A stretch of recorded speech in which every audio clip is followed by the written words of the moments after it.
আজরাইলের ক্ষমতা বেশি না আমার নবীর ক্ষমতা বেশি? হায় হায় হায়, লাউলা কালামা খালাকতুল আফলাক।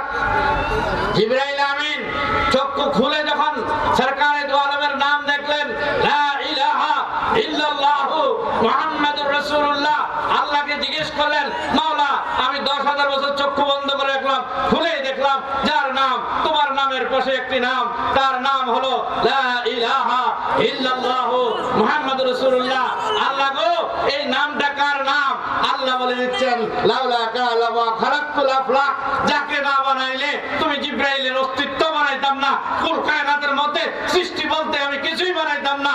ওই নামের মুহাম্মাদুর রাসূলুল্লাহকে আমি আমার হাবিবকে বানানোর সাথে সাথে কুল কায়নাত বানিয়েছি, সৃষ্টি বানিয়েছি। ও জিবরাইল, তোমাকেও বানিয়েছি। চিৎকার করে বলেন সুবহানাল্লাহ।